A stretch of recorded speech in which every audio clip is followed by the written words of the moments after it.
This story proved to me that Hollywood no longer has an original bone left in their body. Be it that films have been coming out since the 1800s, I guess original is a little bit much, we're pushing it a bit, but you can have a story that people know with original, unique characters in it. But I feel like they've missed the plot completely, especially when they started remaking all of Disney classics from back in the day and making them live action. I think y'all are there's nothing to save Hollywood anymore. Why are we even giving them money? So I got this article from Screen Rant that was talking about a 57-year-old film that was considered a flop back in the day, but is now like a cult classic that starred Jane Fonda, and now they're remaking it and having Sydney Sweeney star as the lead. I've never heard of this film before, but the film is called Barbarella. But kind of like The Room, as it started to circulate amongst people, amongst audiences, it became a cult classic amongst people, and it actually inspired other films to do similar things in the sci-fi world. I'm not saying that this film is going to be bad. To be honest, if it happens to come out and it hits a streaming service, because it's supposed to hit a streaming service, I will watch it. I can't say that I'm a fan of Sydney Sweeney, but looking at Jane Fonda in the pictures that they show and even some video clips that I find that I'll put in this video, she looks like the right person for the role. And good for Hollywood finding another reason to have Sydney Sweeney half naked in a film. You can't just have someone that's amazing and good and,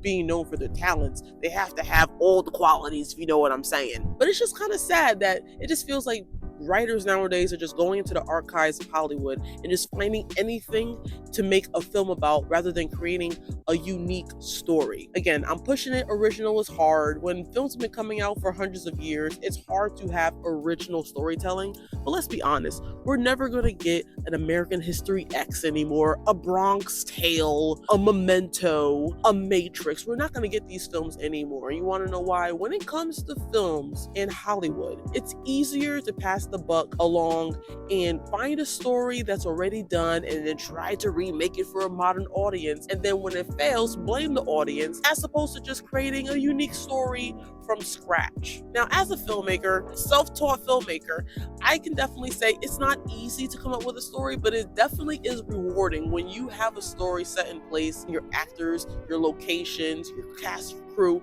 and everything is just done, and it's done amazingly. Now, obviously with art, especially filmmaking, there are hiccups. There are so many hiccups. There's actually more hiccups than one would want. If people knew all the hiccups that would come about when you make a film, I don't think many people would make a film. But it's the art aspect of it that makes it really exciting to make a film, to create a story. And the one thing that I learned that makes it easy for me to create stories when it came to films was to always carry a pad and a paper. Carry a notepad and a pen, because you never know where inspiration is going to hit. So you can be at a coffee shop, you can be at a library, you can be at a bar, inspiration will hit when you least suspect it, and you always want to be ready. There have been so many times where I was making my previous films where I had an idea for a story, and then I saw someone walk into a diner and they did something, or they were coming in with their child, or I overheard someone having conversations, and it changed a character's backstory for me. It made me look at them a little differently and made me rewrite them because it felt like it would fit more with the story that I was creating. That's what happens when you create stories. Things change all the time. Sometimes there are hits, sometimes there are misses, but the effort of creating an original story still way better than someone just snatching an old story and remaking it for a modern audience. I wouldn't say that I think this film is going to be terrible. I just think it's going to be so lazily made. Back in the day, from what the article said, if you guys want to read the article in full, I will link it in the description bar below, but it talked about how the over-sexualization of Jane Fonda was controversial back then. Like, people had an issue with her being so overly sexy, because I guess she was considered more like a sex symbol back then, so the attire that she was wearing was very revealing, while nowadays you have shows like Euphoria where people that are being portrayed as teens are running around having sex and being butt naked. I guess it's fine now that over sexualization in Hollywood, we've turned a blind eye to that. That's totally acceptable now in modern day. Now, looking at the photo of Jane Fonda in that film, in just the clips that I found, compared to Sydney Sweeney, I'm not saying that she wouldn't be a great fit. As a matter of fact, there couldn't be a better person nowadays in modern Hollywood that would fit that role better than Sydney Sweeney. And it's funny because people portrayed her as like a gorgeous person, and then all of a sudden they started to shift and they started considering her a mid-girl. Okay, she walks out wearing no makeup one day and everybody considers her ugly. When she's dolled up, everybody considers her attractive.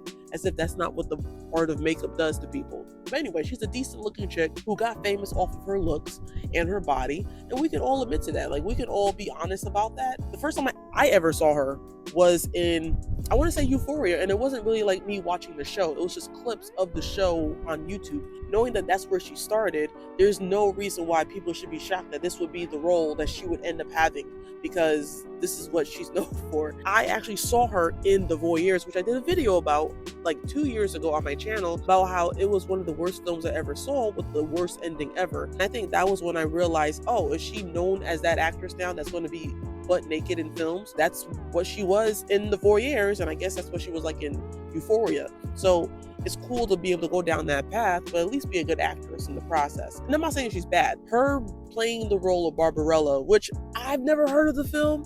Again, it came out in 1968, and it was a flop that turned into a cult classic. It looks funny as shit, if I'm gonna be honest with you. It looks like something that was done back in the day, over the top. Certain things back then that are more, designed to look slightly better now, I can see that being a thing. I don't know. When I saw that news, when I read that article, I got really upset. And I think I got more upset because this is where we're going to go. This is the trajectory of Hollywood. We are no longer going to have a film that's just unique in story. Everything's going to be remade from a video game, from a book, from a film that came out 20, 30, 40, 50, 60 years ago. And that sucks, because there used to be a time where I used to look forward to a film that came out, and nowadays I dread the films that come out. Outside of, let's say, Deadpool and Wolverine and Am I Racist, there hasn't really been a film that has come out that I've been looking forward to see in the theater.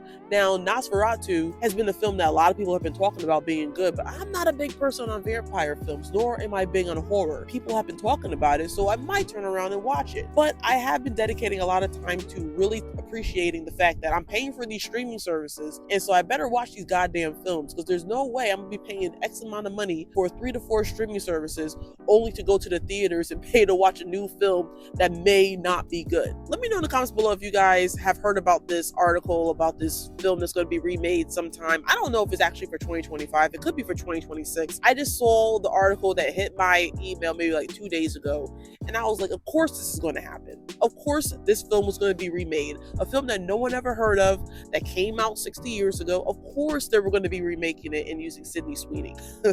Of course. Why not create an original, unique, different type of story that we haven't heard of before? Because I'm sure, with no proof behind it, I'm sure you can find the original film and watch it to see for yourself. Because what's going to happen is that people are going to watch this new film when it comes out and then compare it to the old one. Similar to when they decided, Hollywood thought that it was going to be a great idea to take that blockbuster hit True Lies from the 90s and remake it as a TV show.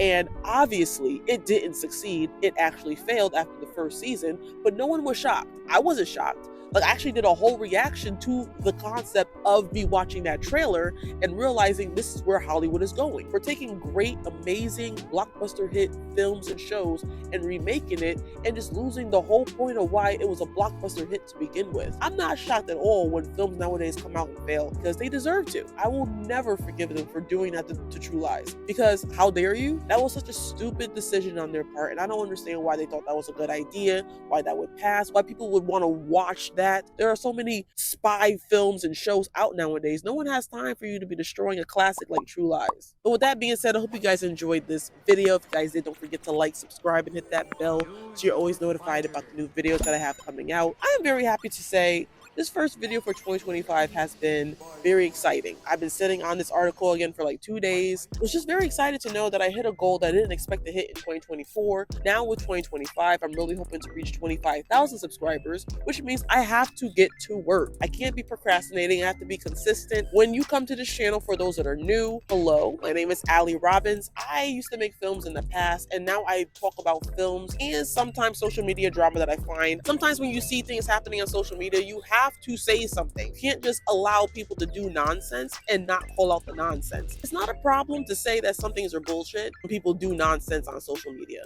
I promise you, around these parts, we do call stuff out. But I do want to make a bigger focus on films, because I think sometimes when people see new films coming out in the theaters, they forget that there are actually cool, interesting, unique indie films on streaming services that you may not even know exist because you're looking at all these new films that are going to be garbage. You knew that before you bought your ticket to go see it in the theater. So stick around if you want to see what films are out there on streaming services that you should check out, whether they're good, bad, or indifferent. I got you. Let me know in the comments below what you think about this Barbarella remake.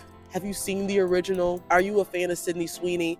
I've talked about her, I think, twice on my channel. I don't have anything against her per se, but I just think that sometimes you have actors that just choose the roles that they think they're going to get them to that next level, like Robert Pattinson in Twilight. Whether you like the film or not, it shot him to stardom. He was able to put himself in roles that really showcased his true acting abilities, and I could never fault him for that. So maybe that's what Sydney Sweeney's doing right now. I don't know. Maybe she's looking for her version of Twilight. But right now, she's doing a lot of misses. I just don't understand what's going on. And I want to say, I guess her most popular thing that she's been in is Euphoria. But again, she was using her talents, but she should really be working on her acting abilities. If you guys don't know, I have a website, allieroberts.com, and there you can find everything that I'm doing outside of YouTube, because 2025 is going to be an amazing year. I said it 3 months prior to the new year. I said it when I was in Connecticut visiting friends, which I was there for like 9 days, and I was super happy to see friends and family that I hadn't seen in over a year. I just believe that 2025 is going to be an amazing year for me. And if you want to stick around and see what happens on this channel and the films that I watch, don't forget to do the things that you need to do for YouTube. I love you all. You guys know that. I want to start the year off by saying that I love you all, but you guys know that already. I just have to say it again, only because for those that are new to the channel, you might not know this, but I appreciate everybody that comes around and checks the channel out, leaving their comments where they love what I'm saying or hate what I'm saying. You are helping out with the algorithms, and I love you for that. And I hope to see you all in the next video.